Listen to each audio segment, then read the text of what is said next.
Assalamualaikum warahmatullahi wabarakatuh. Alhamdulillahirrabbilalamin. Wassalatu wassalamu ala asrafil anbiya'i wal mursalin wa ala alihi wa sahbihi ajmain.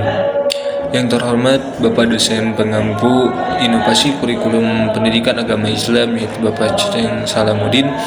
Pada kesempatan kali ini saya akan membahas mengenai prinsip-prinsip inovasi kurikulum PAI. Yang pertama dari pembahasan ini ada 4 macam. Yang pertama yaitu mengenai pengertian dari prinsip, yang kedua adalah pengertian dari inovasi, dan yang ketiga adalah pengertian kurikulum pendidikan agama Islam, dan yang keempat adalah prinsip-prinsip inovasi kurikulum pendidikan agama Islam. Yang pertama, di sini saya akan membahas mengenai pengertian prinsip. Menurut Ahmad Jauhar Tauhid menyatakan bahwa prinsip merupakan pandangan atau pendapat yang menjadi panduan perilaku yang terbukti dan dapat bertahan lama. Nah, di sini kita dapat menarik bahwasanya prinsip itu adalah pandangan seseorang yang dapat terbukti dan dapat diakui sehingga dapat menjadi acuan. Nah, yang selanjutnya yang kedua adalah pembahasan mengenai pengertian dari inovasi.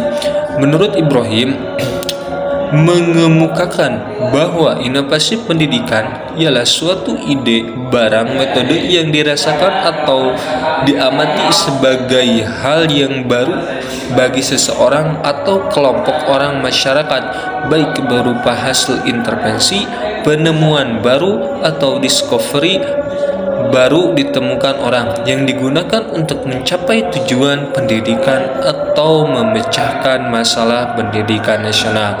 Nah, itu merupakan dari pengertian dari inovasi. Jadi inovasi adalah sebuah gagasan yang dapat dirasakan dan diamati oleh seseorang. Nah, yang ketiga adalah pengertian dari kurikulum pendidikan agama Islam. Kurikulum pendidikan agama Islam adalah upaya sadar dan terencana dalam menyiapkan peserta didik untuk mengenal, memahami, menghayati, hingga mengimani dan mengamalkan ajaran Islam secara kafah atau bersifat menyeluruh. Yang selanjutnya yaitu pembahasan yang terakhir adalah pembahasan utama, yaitu mengenai prinsip-prinsip inovasi kurikulum pendidikan agama Islam. Nah, di sini terdiri dari 5 prinsip. Yang pertama adalah prinsip relevansi, yang kedua adalah prinsip fleksibilitas, dan yang ketiga prinsip kontinuitas, dan keempat adalah prinsip efisiensi, dan yang terakhir adalah prinsip efektivitas. Di sini yang pertama adalah prinsip relevan, artinya cocok. Kurikulum minimal harus mempertimbangkan dimensi internal dan eksternal ketika mengacu pada prinsip relevansi. Secara internal, kurikulum adalah hubungan antara komponen-komponen kurikulum, tujuan, materi, strategi, organisasi, dan penilaian. Prinsip ini merupakan prinsip yang paling mendasar dalam sebuah kurikulum. Prinsip ini juga bisa dikatakan sebagai rohnya sebuah kurikulum. Artinya bahwa apabila prinsip ini tak terpenuhi dalam sebuah kurikulum, maka kurikulum tersebut tidak ada lagi artinya. Kurikulum menjadi tidak bermakna. Prinsip relevansi mengandung arti bahwa sebuah kurikulum harus relevan dengan perkembangan ilmu pengetahuan dan teknologi. Yang kedua adalah prinsip fleksibilitas. Kurikulum yang baik adalah kurikulum yang padat isinya tetapi dapat beradaptasi dengan kondisi lokal dalam pelaksanaan, waktu, kemampuan, dan latar belakang anak-anak. Kurikulum ini mempersiapkan anak untuk masa kini dan masa depan. Kurikulum bersifat fleksibilitas, dan pengembangan kurikulum dapat dilakukan untuk anak-anak dengan latar belakang dan kemampuan yang berbeda. Kurikulum harus memberikan ruang bagi pendidik untuk mengembangkan program studinya. Pendidik dalam hal ini memiliki kewenangan untuk mengembangkan kurikulum yang sesuai dengan minat, kebutuhan, dan kebutuhan peserta didik di bidang lingkungannya. Yang ketiga adalah prinsip kontinuitas.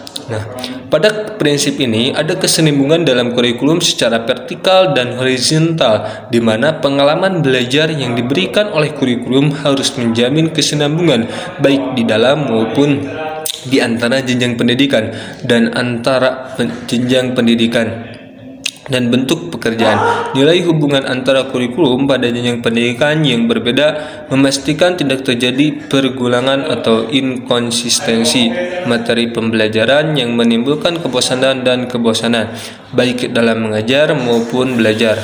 Kurikulum seharusnya tidak hanya relevan dengan tingkat pendidikan tetapi juga untuk berbagai studi.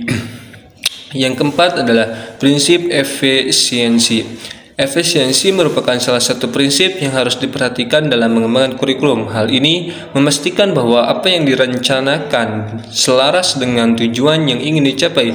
Jika program pembelajaran dapat dijalankan 1 bulan sekali dan semua tujuan yang ditetapkan tercapai, itu bukan halangan, karena upaya ini diperlukan untuk memungkinkan siswa melakukan program studi lain, memastikan penggunaan sumber daya pendidikan yang ada secara optimal, bijaksana, dan akurat dalam pengembangan kurikulum untuk memastikan hasil yang sesuai.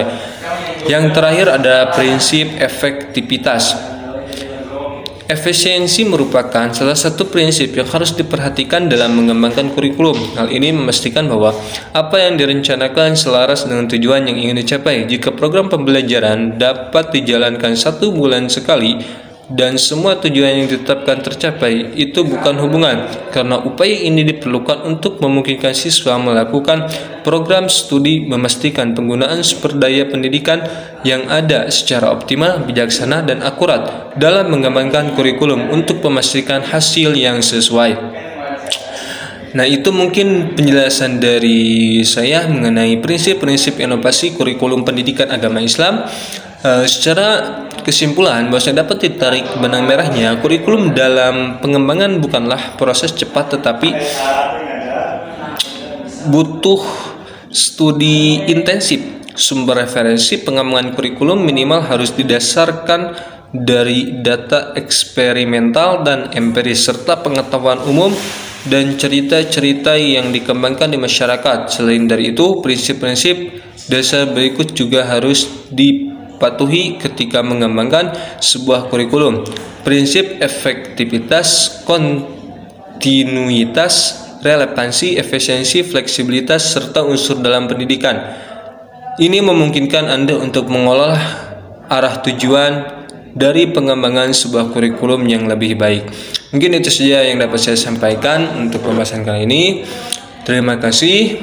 Ada kata-kata sebuah motivasi. Belajarlah memodifikasi, bukan untuk mengcopy.